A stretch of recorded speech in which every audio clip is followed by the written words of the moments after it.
تو فروغ جاویداں ہے اور ہم مثل شرر، ایک دو پل رکھتے ہیں ہم اور وہ بھی مستعار، کشمکش سے تو ہے مرگ و زیس کی نا آشنا، رشک تجھ پر کرتا ہے یہ کون ہے بندہ تیرا، یہ ہے تیرا بندہ آفاق گیر و ناصبور، نے غیاب اس کی طبیعت کو خوش آئے نے حضور، میں زمانے میں ہوں آنی جاویدانی کر مجھے، میں زمینی ہوں خدایا آسمانی کر مجھے۔ مستعار کہتے ہیں مانگ کر لی ہوئی چیز، ادھار لیا ہوا۔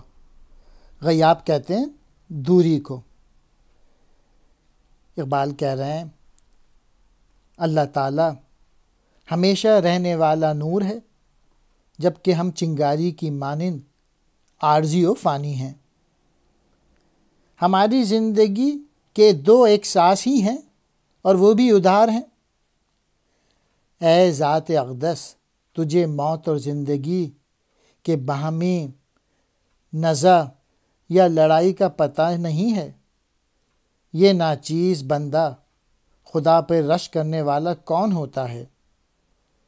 خدا پر رشک کرنے والا یہ بندہ کائنات کو مسخر کیے ہوئے ہے، لیکن پھر بھی وہ صبر کرنے والا نہیں۔ نہ تجھ سے دوری اچھی لگتی ہے اور نہ تیری حضوری، تیرا قرب ہی اچھا لگتا ہے، یعنی نہ اسے ہجر خوش کرتا ہے نہ وصل۔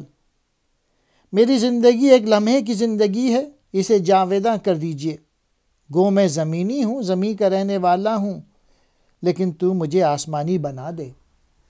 میسج یہ ہے کہ ہم لوگوں کی زندگی تو بڑی عارضی ہے، اور پھر زندہ رہنا بھی اپنے بس میں نہیں، کیونکہ موت کا کوئی پتہ نہیں کس وقت آئے اور ہمیں لے جائے۔